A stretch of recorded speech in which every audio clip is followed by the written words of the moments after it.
Bruce Lee is remembered as the man who revolutionized martial arts, the man who turned combat into a philosophy, and the fighter who became a legend even before his life was tragically cut short.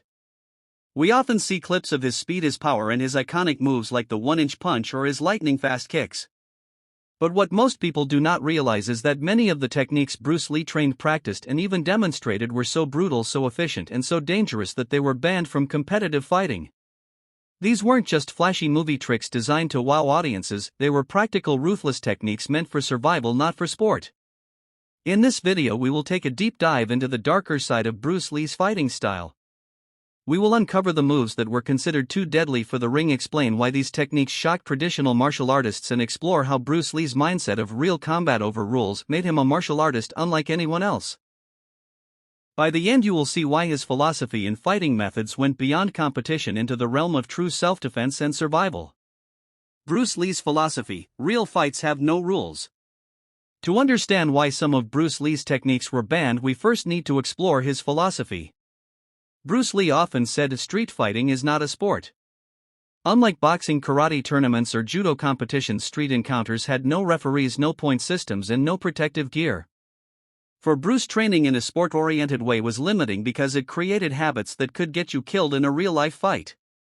This is why he created Jeet, Kune, his own martial art that wasn't about following forms or traditions but about stripping away the unnecessary and focusing on what worked. If a technique was efficient, direct, and effective, Bruce used it, even if it was considered dirty by sporting standards. This included strikes to the eyes, attacks to the groin, joint destructions, and nerve strikes. These weren't tournament techniques. They were survival methods.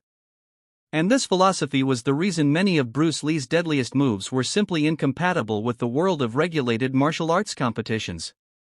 The finger jab, the weapon that could blind opponents. One of Bruce Lee's favorite weapons was the finger jab. At first glance it may not seem as dramatic as his side kick or his powerful punches, but the finger jab was designed to target the most vulnerable area of the human body, the eyes. Bruce perfected the finger jab to the point where he could deliver it with lightning speed, striking the eyes before an opponent could even react. In his notes he emphasized the importance of this move as a fight stopper. Unlike a punch which requires power, the finger jab only needed precision and speed to completely disable an opponent. Imagine being in a fight and within a fraction of a second your opponent blinds you, suddenly the fight is over before it begins. This move was far too dang.